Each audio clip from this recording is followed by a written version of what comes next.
Hey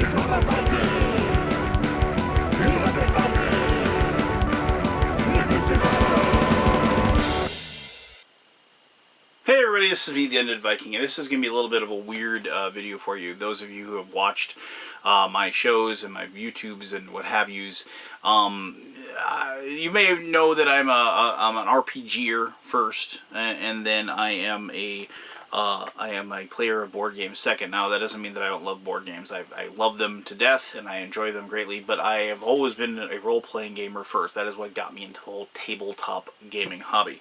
So, I want to talk about something, and it's just something that's been gnawing at me a little bit, and I've been thinking about it for a while. And people ask me, like, what kind of role-playing games do you play? And I say I play a lot of them. I've played D&D for as long as I can. I'm just gonna, like here, I've had these books I'm gonna guess I've had these books for longer than a lot of people that are watching this video have been alive. So, and these are kind of like my role-playing game Bibles, if you will. So, I've used these to create countless dungeons and characters and what have you. But and there's this new brand of things out there, and there's this new school of role playing, and 3.0 and 3.5 kind of spun things on its ear a little bit at that time. And then and I played those, and I had fun with them. I thought they were good, but I eventually got tired of them. And then 4th edition really was horrible. And I know a lot of people like it, but still 4th edition was really horrible. And then Pathfinder came along, and I enjoyed Pathfinder for a long time. And I'm not going to talk about 5th edition, because I've only really played very little 5th edition. I think it's a fine system, and it definitely helped wash some of the bad taste of 4th edition out of my mouth. But Pathfinder is what I'm talking about here, more than anything. And this might end up being a series of videos. I don't know, but who cares? It doesn't really matter one way or the other. I just want to talk about the one thing that has ruined D&D for me, or Pathfinder, or what have you, that never really happened in these treasured tomes of brilliance that I hold here, is the skill check. So, in the past, when you played games like this, if you told your dungeon master, if they knew what they were doing, if you told them, so yeah, I want my guy to like go and talk to the guard and see if I can convince him with a few coins, if he'll let me sneak into the dungeon to go and talk to the prisoner that has that secret information. Now, at that time, what you would do is you'd play the guy, and you'd approach, and you'd be like, oh, it's like, so what do I see? Well, you see a couple of guards, and they're standing by the doorway to the dungeon, and they're having a discussion. They seem to be really bored. It's like, okay, well, I want to wait for there's just one, so I'm just going to kind of watch them for a while and see what happens. Okay, well, you wait about 25-30 minutes, and you see one of them wanders off. You think maybe to go to the bathroom or something. Okay, well, I'll go up to that last one. I'll go up and okay, what are you going to say? It's like, oh, hello, how are you? And the guard, looks at you with a wary glaze in his eyes and says, oh, what can I do for you? Well, and I'm going to be jingling my purse as I watch up. I was just, I think my cousin's best friend was arrested for something he didn't do, and I need to talk to him and make sure that and you give some backstory, right? And the whole thing is that you role played that out, right? And then the guard goes, mayhaps if I had a few coins to use to wet my whistle later this evening, I could see free to letting you go down below and having a quick conversation if you were to be quiet about it. And he's like, oh yeah, sure. And so then you pay the guy 2 gold coins, and you get to go down. And the whole thing, it takes like about 5-10 minutes, right?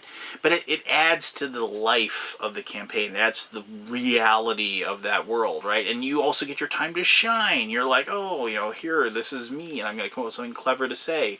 And and the thing is that yes, it has things that are detractions a little bit. The people that are a little more outspoken in role-playing games, who feel more comfortable in embodying their role or whatever at the table, will have, like the ability to do it. But a good DM would bring it out of the player. It's just like they'd say, well, what do you want to say? How are you going to approach them? They would help somebody come out of their shell a little bit, have a conversation, whatever, or and that would make it happen for them. It wouldn't just be the one person that has the charisma at the table, and also the character as well, to go through the process. Now, admittedly, then that's one. If you had something where you said my player wants to jump from rock to rock across the river without getting wet and not fall in the rapids, and then the DM would say, okay, well, let's go ahead and make a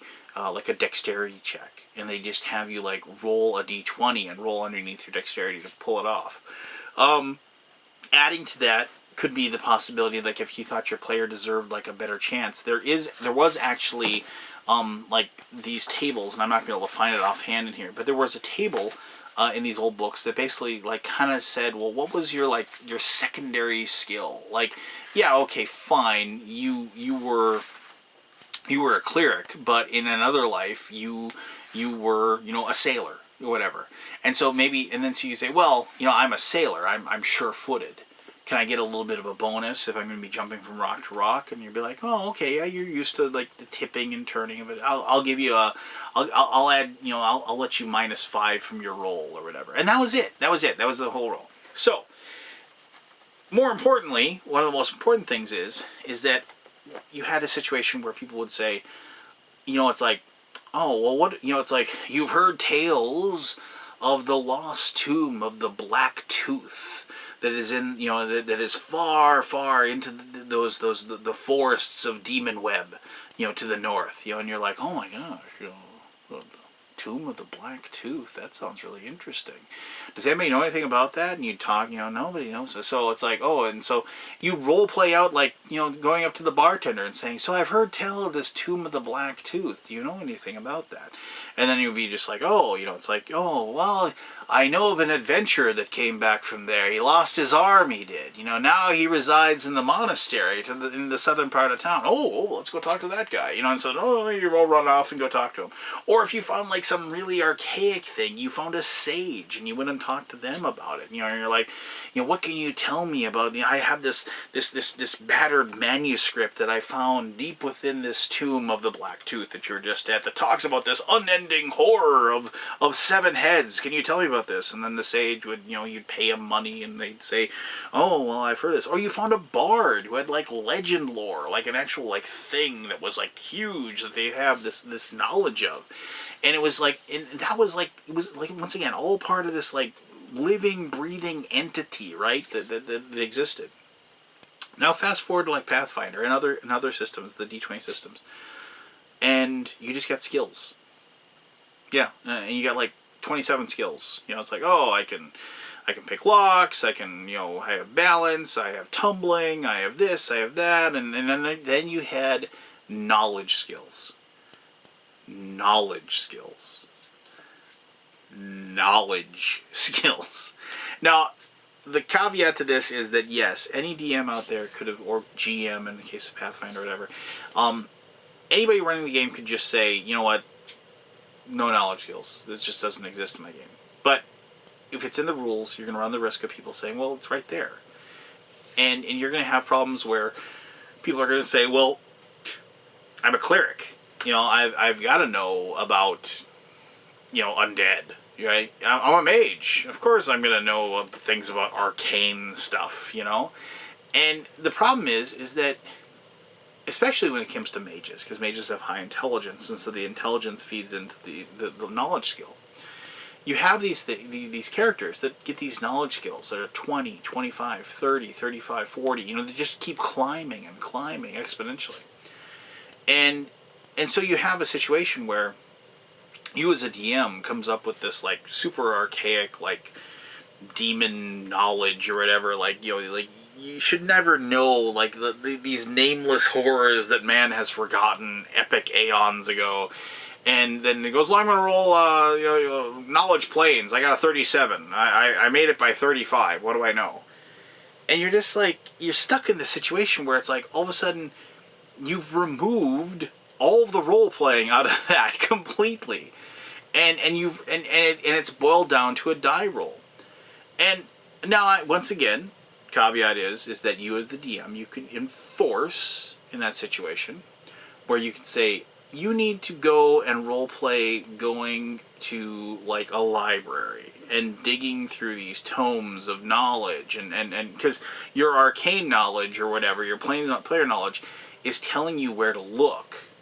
And yes, you could do that, and somebody's going to say, but in my experience, nobody does, because of the fact that people just want to roll that d20 and be done with it, right? And just say, okay, I made it by 17. What do I get? And I hate that.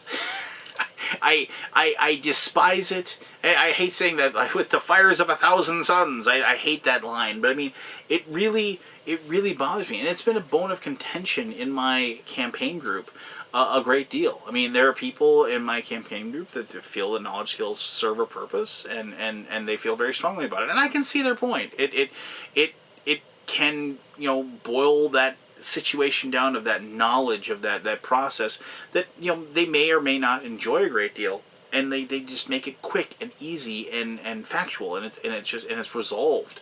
You don't have to go through that like 20-minute role playing process. But see, that to me is just as much fun as fighting the tribe of orcs, of like delving into that process of like having your character become more than just the numbers on the page, and not just and more than just a name and a sword +1. It becomes like something, and that interaction with that guard, it becomes a fun moment for you. You're tracking down that one-armed guy living in the monastery.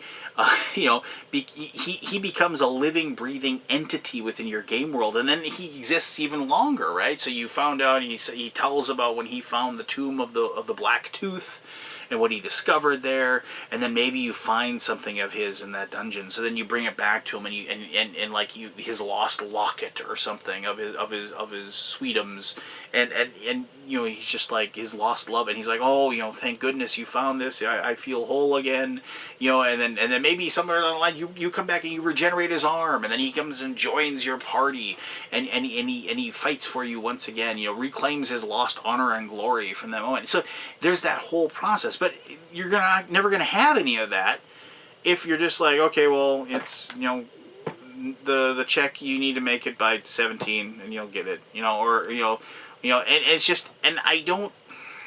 It bothers me, right? It feels like that chance at having something fantastic is removed, and it by just boiling it all down to that roll of the d20. So that is why, in my opinion, knowledge skills are like one of the worst things ever to come out of like Pathfinder and 3.0 and 3.5.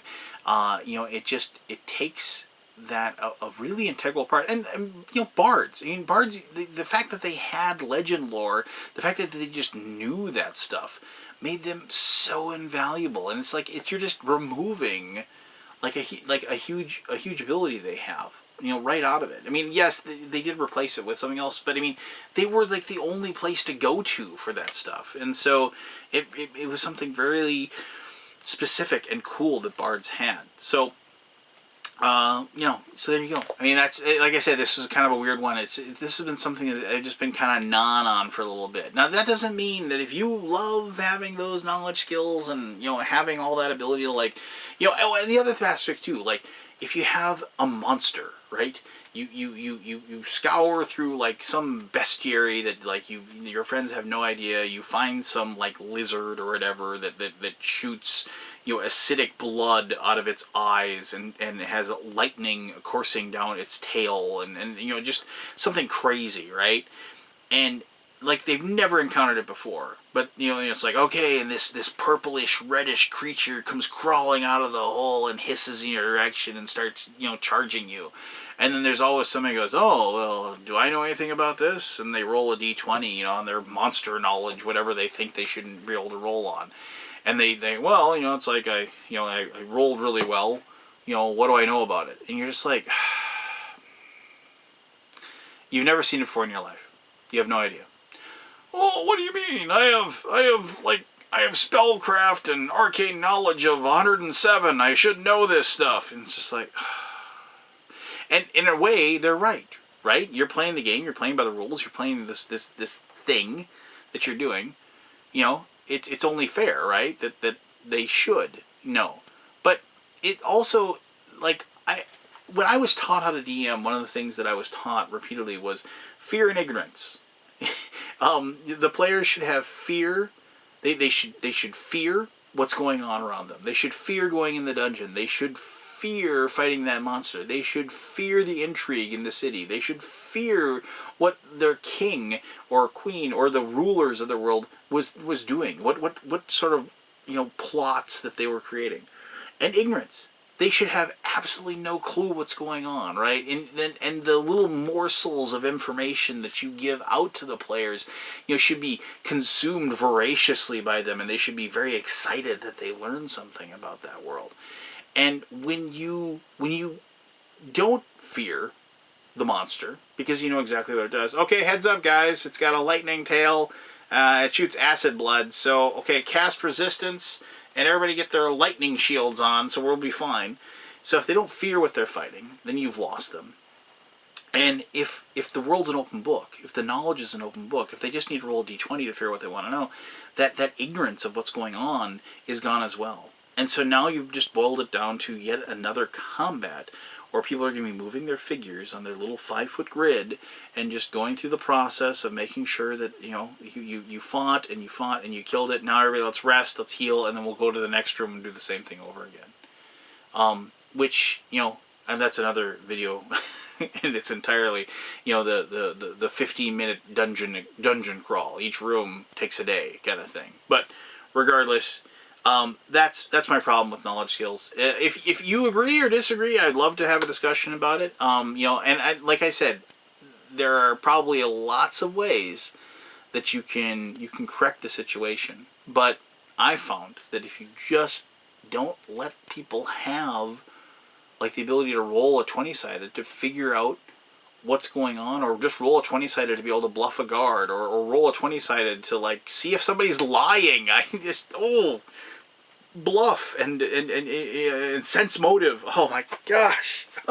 Anyway, so yeah, so there you go. That's my thoughts. I'd love to hear yours. Thank you very much for taking the time to watch this old grizzled DM go off on something that's just been sticking in his craw for a while. All right, take it easy.